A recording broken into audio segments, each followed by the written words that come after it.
keempat, menganalisis fenomena induksi elektromagnetik dalam kehidupan sehari-hari. Indikator, menjelaskan konsep medan magnet dan induksi magnet. Menjelaskan konsep medan magnet di sekitar kawat lurus berarus. Menentukan arah medan magnet di sekitar kawat lurus berarus.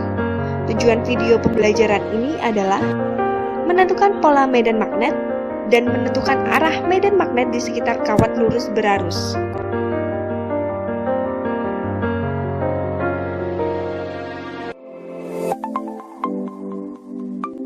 Magnet. Magnet adalah sebuah benda yang dapat menarik logam seperti besi dan baja. Terdapat banyak jenis magnet. Di antaranya adalah magnet batang,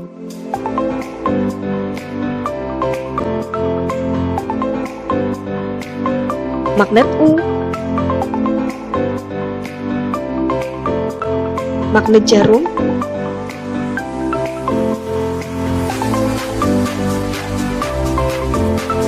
magnet silinder, dan magnet bumi. Dari semua jenis magnet yang ada di sekitar kita, magnet bumi merupakan magnet yang memiliki ukuran yang sangat besar.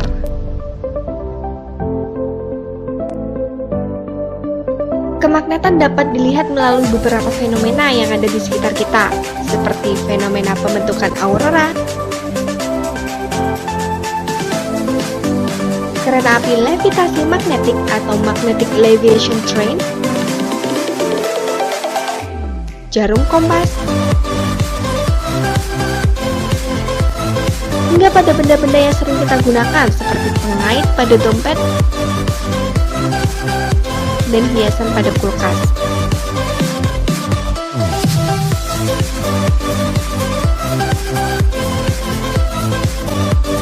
Sebuah percobaan magnet menarik benda dapat dilihat dalam video berikut.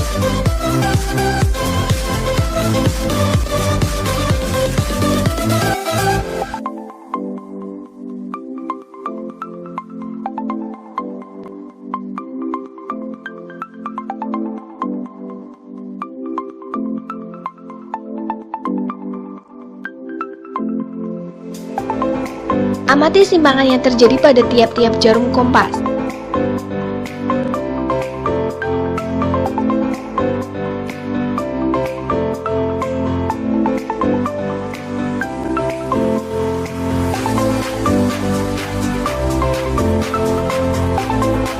Semakin jauh jarak kompas dari magnet, maka simpangan yang terjadi semakin kecil.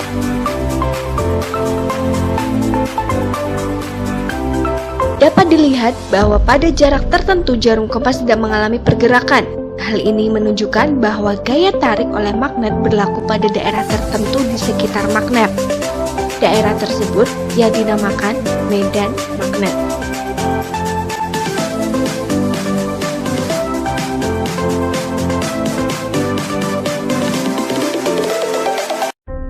Salah satu fenomena yang terjadi akibat medan magnet adalah aurora. Bagaimana bisa?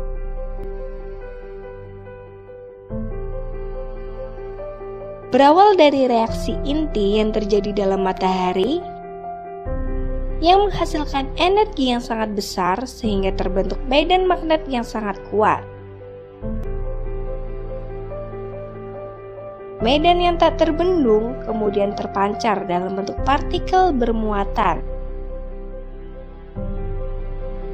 Peristiwa terpancarnya partikel bermuatan ini dikenal dengan peristiwa solar flare dan CME atau coronal mass ejection, yaitu letupan yang terjadi pada permukaan matahari. Ketika partikel-partikel bermuatan dengan energi tinggi mencapai bumi, ia akan diarahkan oleh medan magnetik bumi untuk bergerak sesuai dengan garis-garis medan magnetik bumi menuju ke arah kutub utara dan kutub selatan magnetik bumi. Saat partikel-partikel berenergi tersebut berbenturan dengan partikel udara dalam atmosfer bumi, ia akan menyebabkan partikel udara terutama nitrogen terionisasi. Bagi kita yang berada di permukaan bumi, yang kita amati adalah bentuk seperti tirai-tirai cahaya warna-warni di langit yang dikenal dengan nama aurora.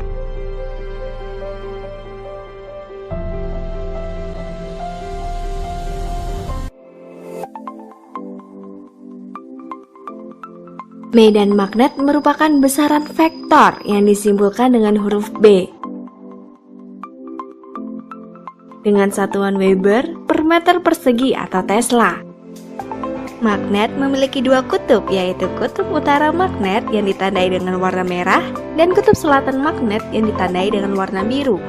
Dan masing-masing kutub memiliki arah medan yang berbeda. Arah medan magnet dapat ditentukan dengan melakukan percobaan berikut ini. Percobaan ini dilakukan dengan menyiapkan satu buah magnet batang, satu buah spidol, beberapa jarum kompas, serta selembar kertas putih sebagai alasnya. Langkah pertama yang dilakukan adalah dengan mencetak bentuk dari magnet batang pada selembar kertas putih dengan menggunakan spidol.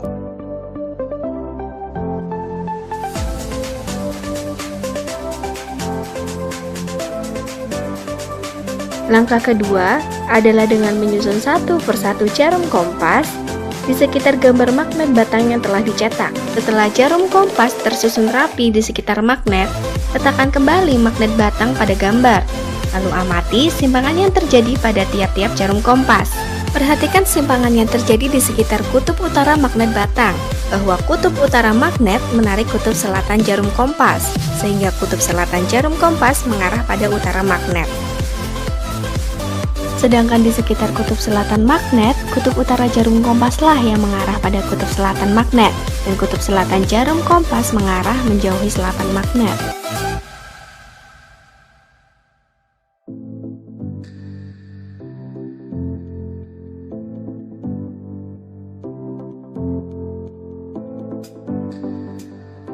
Pola medan magnet. Untuk mengetahui pola medan magnet, tandai posisi jarum kompas yang telah disusun pada tiap-tiap titik di sekitar magnet dan menghubungkan titik-titik tersebut sehingga terbentuk sebuah lengkungan. Lengkungan ini menunjukkan garis medan magnet.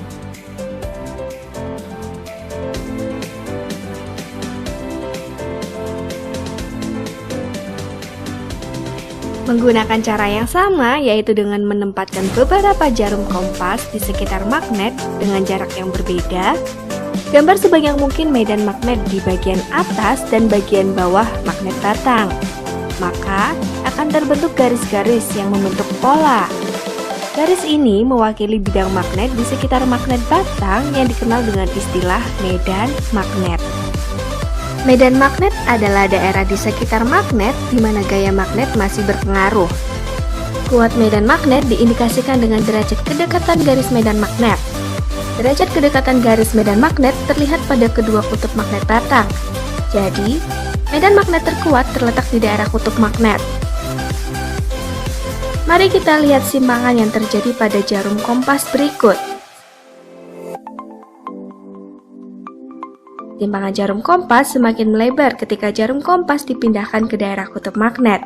Dari ilustrasi ini dapat kita ketahui bahwa medan magnet memiliki arah dan nilai. Arah medan magnet muncul dari kutub utara dan berakhir pada kutub selatan magnet. Sedangkan di dalam magnet, arah medan magnet dimulai dari kutub selatan magnet menuju kutub utara. Pola medan magnet dapat menjelaskan satu sifat magnet, yaitu tarik-menarik dan tolak-menolak, merupakan interaksi antar magnet yang terjadi ketika dua buah magnet didekatkan. Tarik-menarik terjadi ketika dua buah kutub magnet didekatkan. Maka, pola medan yang terbentuk adalah dari utara, akan diteruskan masuk ke selatan, sehingga kutub magnet tersebut akan saling mendekat. Sedangkan tolak-menolak terjadi ketika dua kutub sejenis didekatkan. Dua kutub utara yang didekatkan dengan arah medan masing-masing adalah keluar, akan saling menjauh. Sumber medan magnet. Medan magnet tidak hanya berasal dari magnet permanen saja. Sumber medan magnet yang lain adalah arus listrik atau muatan-muatan yang bergerak. Pernyataan ini dikemukakan oleh Hans Christian Ørsted berdasarkan hasil eksperimen pada tahun 1820. Penemuan Ørsted ini merupakan sebuah penemuan yang penting karena hasil menunjukkan sebuah hubungan fundamental antara listrik dan kemagnetan.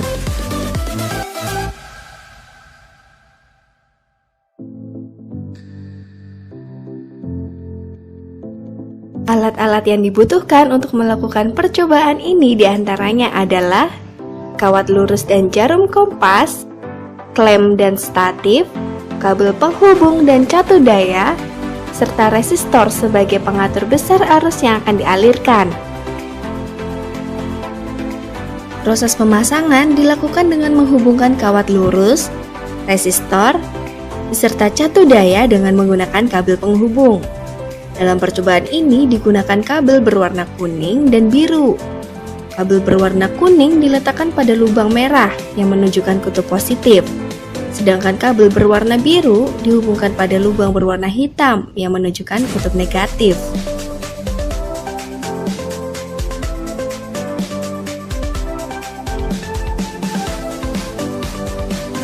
Percobaan ini dilakukan dengan meletakkan jarum kompas tepat di atas kawat.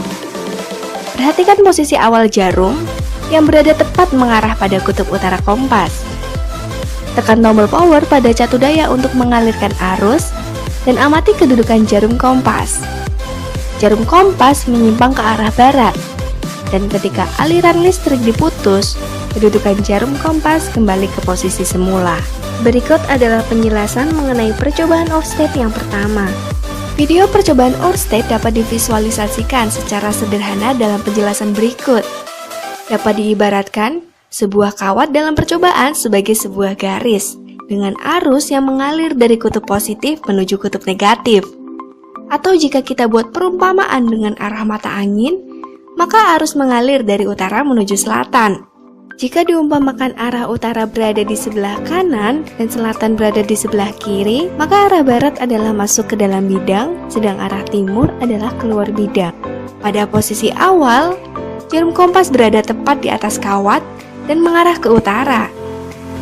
Ketika pada kawat tersebut mengalir arus listrik, pada video percobaan jarum menyimpang ke arah barat. Bagaimana bisa? Ketika arus mengalir dari utara menuju selatan, jarum kompas menyimpang ke arah barat. Simpangan ini terjadi seolah-olah akibat adanya medan magnet dari timur ke barat, yang juga berarti seolah-olah terdapat kutub-kutub magnet yang mengakibatkan adanya medan magnet yang mempengaruhi kedudukan jarum kompas. Percobaan dilanjutkan dengan memindahkan posisi kompas ke bagian bawah kawat. Perhatikan posisi awal jarum kompas yang tepat mengarah pada kutub utara kompas. Tekan tombol power pada catu daya untuk mengalirkan arus listrik dan amati perubahan kedudukan jarum kompas yang terjadi. Simpangan jarum kompas menuju ke arah timur. Dan ketika aliran listrik diputus, kedudukan jarum kompas kembali ke posisi semula. Berikut adalah penjelasan mengenai percobaan Oersted yang kedua.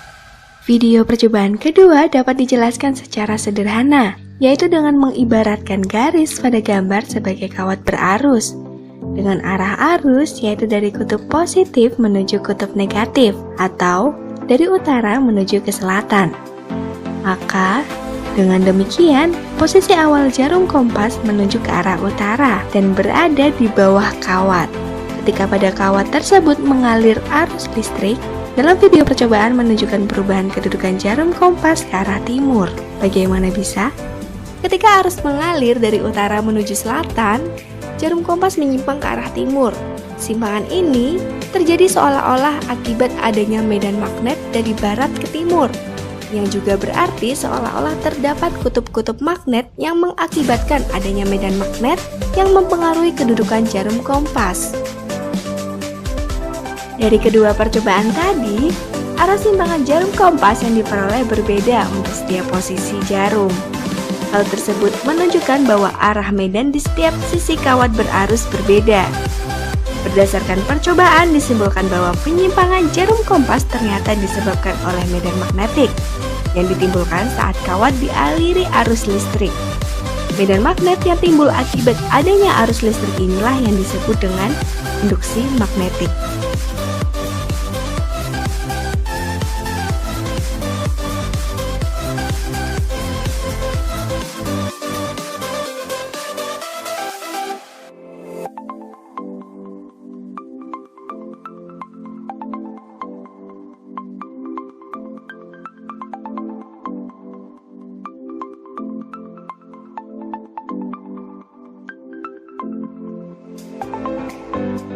Modifikasi percobaan Oersted berikut dilakukan dengan menyusun jarum kompas mengelilingi kawat vertikal.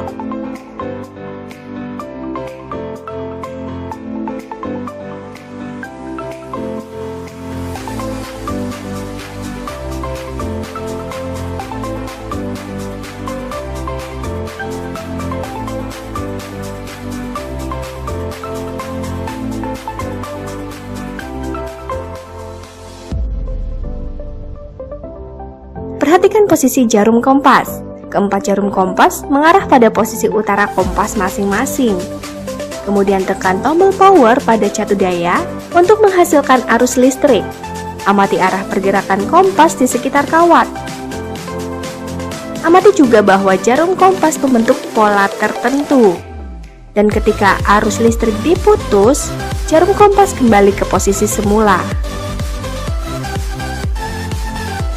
Modifikasi percobaan Oersted dapat mempermudah pemahaman mengenai arah perpindahan kedudukan jarum kompas di sekitar kawat lurus berarus. Terlihat bahwa pola yang terbentuk ketika kawat dialiri arus adalah berupa lingkaran tertutup.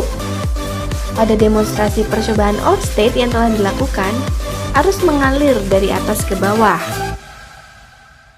Amati pergerakan jarum kompas yang bergerak memutar sehingga membentuk pola lingkaran dengan arah pergerakan adalah searah dengan jarum jam.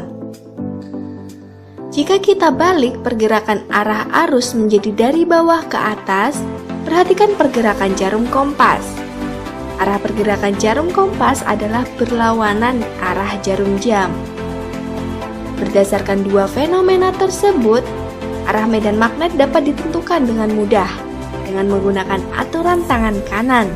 Aturan tangan kanan adalah posisi tangan kanan dalam keadaan menggenggam, di mana posisi ibu jari menyatakan arah arus listrik, sedangkan lipatan jari-jari lainnya menyatakan arah induksi magnet.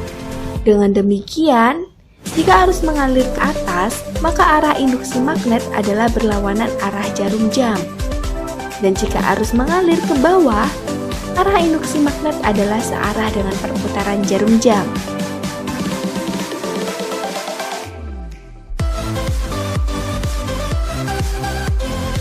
Setelah mengetahui arah medan magnet di sekitar kawat lurus berarus, kali ini kita akan mengetahui bagaimana menghitung medan magnet yang disebabkan oleh partikel bermuatan yang bergerak. Satu poin penting bahwa sebuah partikel bermuatan yang bergerak mengakibatkan medan magnet, sedangkan arus listrik juga merupakan muatan yang bergerak. Hal ini berarti medan magnet total akibat kawat berarus adalah jumlah total medan magnet yang diakibatkan dari tiap-tiap muatan yang mengalir. Medan magnet tersebut dapat ditentukan nilainya dengan menggunakan hukum Biot-Savart.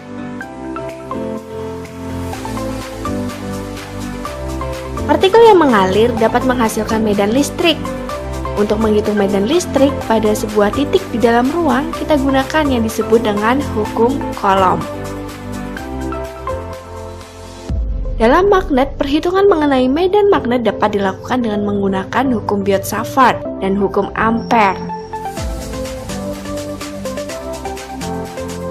Hukum Biot-Savart diformulasikan oleh dua ilmuwan bernama Jean-Baptiste Biot dan Felix Savart. Hukum ini adalah sebuah hukum empiris, yaitu hubungan kuantitatif yang diperoleh melalui kegiatan eksperimen. Hukum Biot-Savart ini diaplikasikan dalam dua kondisi, yaitu kondisi ketika medan B diakibatkan oleh muatan yang bergerak, dan kondisi kedua yaitu ketika medan B diakibatkan oleh arus yang mengalir dalam kawat penghantar. Jadi, hukum Biot-Savart pada prinsipnya adalah bentuk matematis yang ditentukan melalui percobaan yang menunjukkan hubungan antara gerak partikel bermuatan dengan medan magnet, atau dapat pula dikatakan arus listrik sebagai penyebab munculnya medan magnet.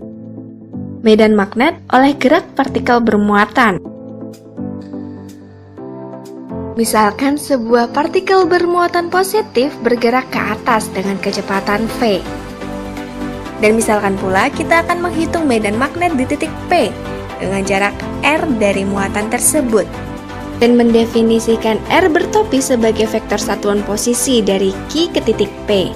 Biot-Savart menyatakan bahwa medan magnet pada titik P setara dengan mu0 yang dikalikan dengan besar muatan titik dan hasil perkalian cross product antara vektor kecepatan dan vektor satuan posisi, dan berbanding terbalik dengan 4pi dan kuadrat jarak titik dari muatan tersebut, di mana mu0 adalah konstanta permeabilitas ruang yang memiliki nilai 4pi kali 10 pangkat min 7 Tesla meter per ampere.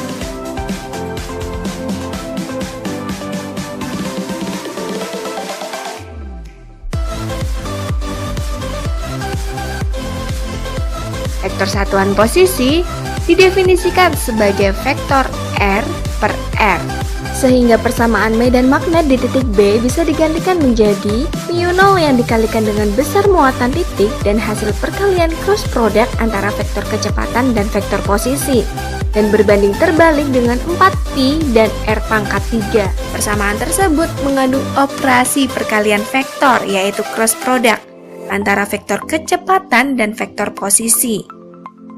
Apa maksudnya? Operasi tersebut menunjukkan bahwa arah medan magnet di titik P adalah tegak lurus kecepatan dan vektor posisi.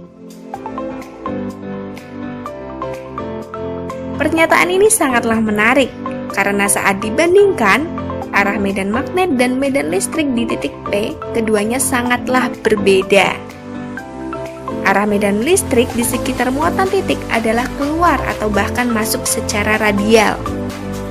Jika terdapat muatan positif, maka arah medan listrik yang terbentuk di sekitar muatan titik adalah keluar secara radial. Jika terdapat muatan negatif, maka arah medan listrik yang terbentuk di sekitar muatan titik adalah masuk secara radial.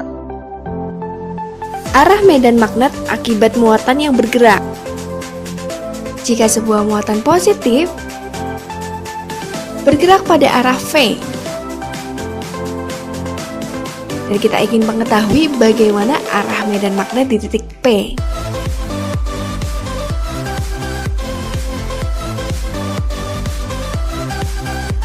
maka kita gunakan aturan tangan kanan. Aturan ini berlaku dengan membuka telapak tangan kanan, kemudian mengarahkan keempat jari tangan kanan ke arah pergerakan muatan, lalu lipat keempat jari tangan kanan menuju ke arah vektor satuan posisi. Medan magnet ditunjukkan oleh arah ibu jari.